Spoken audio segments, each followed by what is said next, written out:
Hello guys, आप कैसे हैं? स्वस्थ हैं होंगे, मस्त होंगे और प्रसन्न होंगे। गाइस, मैं कई दिन से वीडियो नहीं बना पा रही हूँ। बहुत परेशानी में मैं चल रही हूँ इस समय, क्योंकि एक लड़की जो मेरे पास कई दिन से लगातार आ रही है और बहुत परेशान है। उसका पति उसे बहुत परेशान कर रहा है और उसकी वजह से मैं बालाजी जयंती वाले दिन रात के 3 बजे मुझे थाने चौकी भी जाना पड़ा, उसकी सेफ्टी के लिए और अपनी सेफ्टी के लिए भी, क्योंकि वो मुझे भी, क्योंकि मैंने उसे बचाने की कोशिश करी है तो वह भी मुझे धमकी दे रहा था, उल्टी सीधी बात कह रहा था मुझे।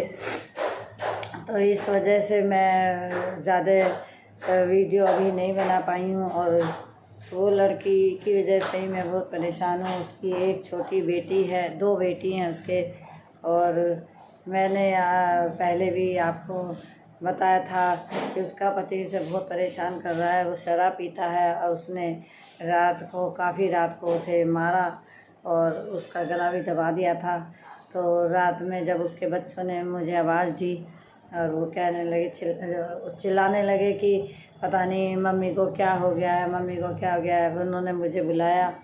मैं हर एक के दुख दर्द में चली जाती हूँ। मैंने आपको जैसा कि बताया कि मैं शुरू से ही समाज की सेवा में अपना जीवन ख़त्म करा है मैंने। मुझे मिला तो कुछ नहीं है, लेकिन भगवान ने मुझे वैसे इतना तो दे रखा है कि मैं आराम से रोटी खा सकती हूँ।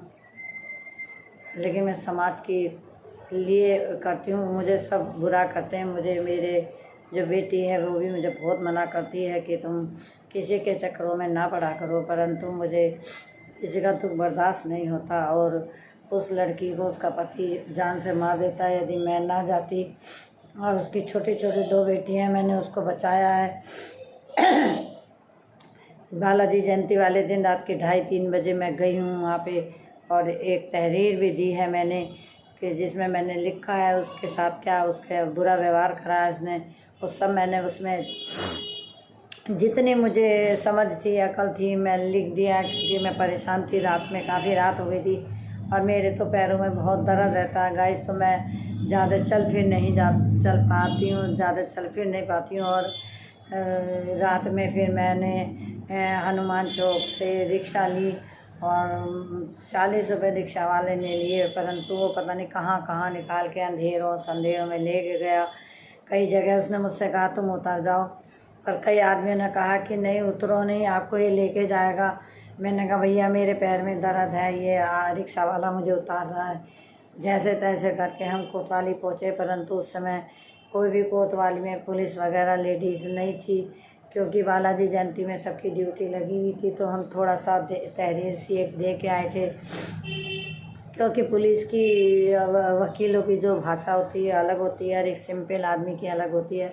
फिर बाद में हमने अगले दिन जाके हमने कोर्ट में भी उसका एक मुकदमा उसका पहले से ही चल रहा था। फिर मैंने उसका दूसरे वकील से उस वकील को हटा के अब दूसरे वकील पे डाला है मुकदमा।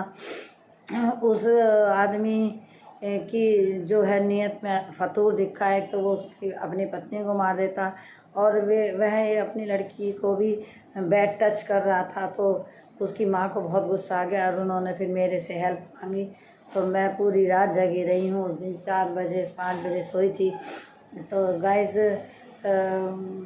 उसी दिन से मैं वीडियो भी नहीं बना पा रही हूँ, परेशान भी हूँ। और मेरे गार्डन में भी मैं नहीं बना पा रही हूँ, सुबह सुबह इतना काम रहता है। तो आप लोग बताएं कि किसी की हेल्प करनी अच्छी बात है या बुरी बात है। तो गाइस, अभी भी कल रात भी उसका पति आया था और वह बहुत हुड़दंग उतार रहा था। तो फिर और मारने की धमकी दे रहा था और उसने फ़ोन पे भी मारने की धमकी दी है। और उसने ये बात कहा है कि अगर मैं जेल जाऊंगा तो मैं अगर जेल जाऊंगा तो तेरे हथौड़ी से तेरा सिर फोड़ दूंगा और उसके बाद जाऊंगा। अगर मुझे जेल जाना ही पड़ा तो मैं सिर फोड़ के जाऊंगा, उसने ये बात कही है। तो गाइस, उस लड़की का तलाक का मुकदमा चल रहा है बहुत पहले से ही, और फिर अब उसने मेरी हेल्प मांगी है तो मैं उसकी हेल्प कर रही हूँ। तो तो क्या किसी की हेल्प करना गलत बात है? समाज के अंदर जिन लड़कियों का तलाक होता है, बहुत सी लड़कियों का जैसे तलाक होता है, बहुत सी लड़कियां आत्महत्या कर लेती हैं। तो गाइस पता है क्यों करती हैं? क्योंकि या तो उनकी बैकग्राउंड कमज़ोर होती है, या उनके माता पिता दुनिया में नहीं होते हैं, या उनकी भावज जो होती हैं दूसरे घर की लड़की होती हैं, तो उन्हें ये लगता है कि ये नंद मेरे घर आके रहेगी तो इसका खर्चा करना पड़ेगा, और भाई बहन का पक्ष ज़्यादा करता है। तो इस वजह से लड़कियां, आजकल की लड़कियां नंदों को नहीं निभाती है। ये नहीं सोचती हैं कि कल को दुख सुख तुम्हारे पे भी पड़ेगा तो तुम क्या करोगी और कहाँ जाओगी। तो गाइज वो उस लड़की के ना तो माता पिता हैं, और वो है एक बार बहुत पहले भी चली गई थी अपने मैके।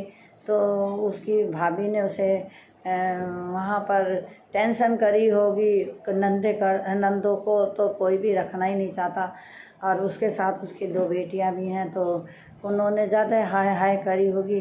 तो बेचारी वो वहाँ से आ गई और अपना अब शहर में रह रही है। शहर में बेचारी वो अब अपना झाड़ू पोछा और बर्तन चौका करके अपने बच्चों का पेट पाल रही है। गाइज बुरे वक़्त में कोई साथ नहीं देता, और उसका जो भाई है, मैके वाले हैं, जो भी भाभी हैं, वो ये बेचारी झाड़ू पोछा लगाती है। फिर अब वो लोग ये चाहते हैं कि हमारी मदद करे।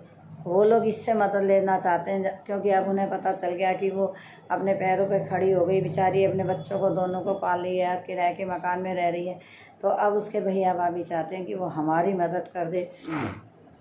गाइस बेचारी दिन रात मेहनत करती है, सुबह से जाती है। कल भी वो 7-8 बजे घर आई थी, मेहनत मजदूरी करती है, और फिर ऐसे में कोई उसकी मदद नहीं करता तो वो कैसे कर देगी, वो कैसे रोटी किसी को कैसे खर्चा दे देगी। पर फिर भी वो दिल की बहुत सीधी है, शरीफ है वो लड़की, और उसका पति बहुत ही बदतमीज़ नालायक टाइप का है। अब उसने मुकदमा डाल रखा है, तो पहले भी उसने मुकदमा डाला था, तो उसमें दोनों का राजीनामा हो गया था। 3-4 बार राजीनामा हो चुका है, लेकिन जैसे ही वो राजीनामे पे साइन करती है वैसे ही वो अपने तेवर बदल देता है। और अभी भी थोड़े दिन पहले उसका समझौता हो गया था, तो फिर समझौता होते फिर उसने उस पर मार पीट और परेशान करना शुरू कर दिया। और अब थोड़े दिन पहले अभी मैंने थाने में रिपोर्ट करी, उस दिन भी मैं रात में उसका गला दबा रहा था, तो उसकी लड़कियों ने, वो बेहोश हो गई थी गले की दबाने की वजह से, उसके गले में गांठ पड़ गई थी। और जब बच्चों ने मुझे बुलाया तब मैं गई, और तब भी वो गले के ऊपर ही बैठा था। मैंने फिर हटाया उसे, तो दोस्तों वह लड़की मर जाती, लेकिन मैं अपनी जान पे झेल करके उसे बचाई। मेरी अब इतनी उम्र नहीं रही है कि मैं किसी के लिए ज़्यादा कर सकूं, फिर भी मैं करती हूँ। तो दोस्तों प्लीज़ आप लोग मेरे को सपोर्ट करें, ज़्यादा से ज़्यादा सपोर्ट करें, और अगर आप मुझे सपोर्ट करेंगे तो मैं औरों को भी सपोर्ट करूँगी। मेरे चैनल पे अब तक एक भी पैसा नहीं आया है, और मेरा चैनल बहुत डाउन हो गया है, पता नहीं ख़त्म ना हो जाए, पता नहीं डिलीट ना हो जाए। तो दोस्तों प्लीज़ आप लोग मेरी हेल्प करिए और मेरी मदद कीजिए, प्लीज़ प्लीज़ प्लीज़, आपका बहुत एहसान होगा।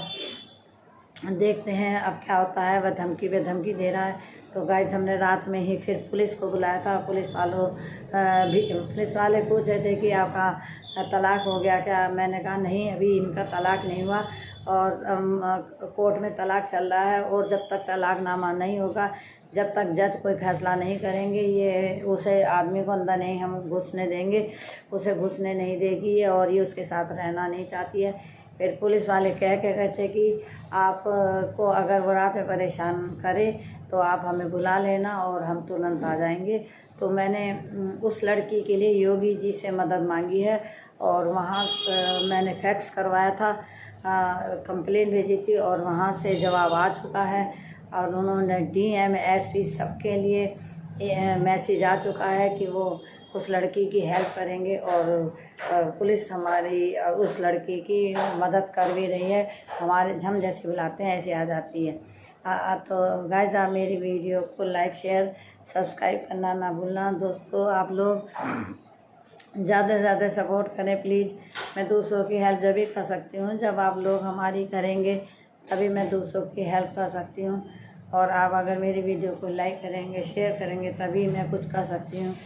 तो आप ज़्यादा से ज़्यादा लाइक करें, शेयर करें, सब्सक्राइब करना ना भूलें। Thank you so much.